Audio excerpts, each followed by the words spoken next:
ফিলিস্তিনের অবরুদ্ধ গাজা ভূখণ্ডে ইসরায়েলি হামলায় একদিনে কমপক্ষে আরও ৪০ ফিলিস্তিনি নিহত হয়েছেন। আহত হয়েছেন আরও ২ শতাধিক। এতে করে অবরুদ্ধ এই উপত্যকাটিতে নিহতের সংখ্যা ৫৪,৫০০ ছাড়িয়েছে।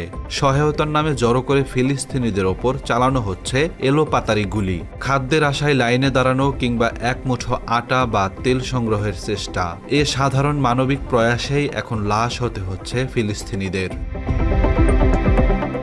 এছাড়া গত ১৮ মার্চ গাজায় নতুন করে ইসরায়েলি হামলা শুরু হওয়ার পর থেকে ৪,২০০ জনেরও বেশি ফিলিস্তিনি নিহত হয়েছেন। এক প্রতিবেদনে এই তথ্য জানিয়েছে বার্তা সংস্থা আনাদোলু।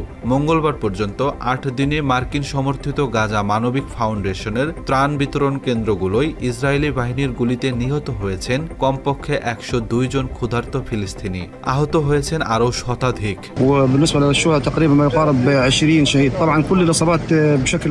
বার্তা সংস্থাটি বলছে ২০২৩ সালের অক্টোবরে গাজায় ইসরায়েলের সামরিক অভিযান শুরুর পর থেকে কমপক্ষে ৫৪,৫১০ ফিলিস্তিনি নিহত হয়েছেন। মঙ্গলবার প্রকাশিত এক বিবৃতিতে বলা হয়েছে, গত ২৪ ঘণ্টায় ৪০টি মরদেহ হাসপাতালে আনা হয়েছে।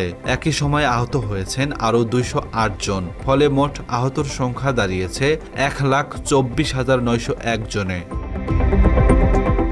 চলতি বছরের জানুয়ারিতে যে যুদ্ধবিরতি ও বন্দি বিনিময়ের চুক্তি হয়েছিল তা গত ১৮ মার্চ বাতিল করে ইসরায়েল আবার হামলা শুরু করে। এরপর থেকে গাজায় বিমান ও স্থলপথে হামলা আরও তীব্র হয়। স্বাস্থ্য মন্ত্রণালয়ের এক তথ্য অনুসারে গত ১৮ মার্চ থেকে গাজায় নতুন করে শুরু হওয়া ইসরায়েলি বিমান হামলায় এখন পর্যন্ত ৪,২৪০ ফিলিস্তিনি নিহত এবং আরও ১২,৮৬০ জন ফিলিস্তিনি আহত হয়েছেন। ইসরায়েলের বর্বর এই হামলা চলতি বছরের জানুয়ারিতে কার্যকর হওয়া যুদ্ধবিরতি চুক্তি ভেঙে দিয়েছে।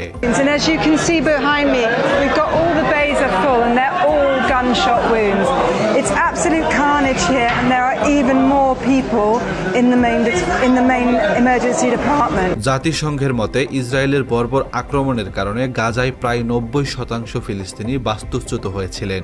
এছাড়া অবরুদ্ধ এই ভূখণ্ডের অধিকাংশ অবকাঠামো ক্ষতিগ্রস্ত বা ধ্বংস হয়ে গেছে।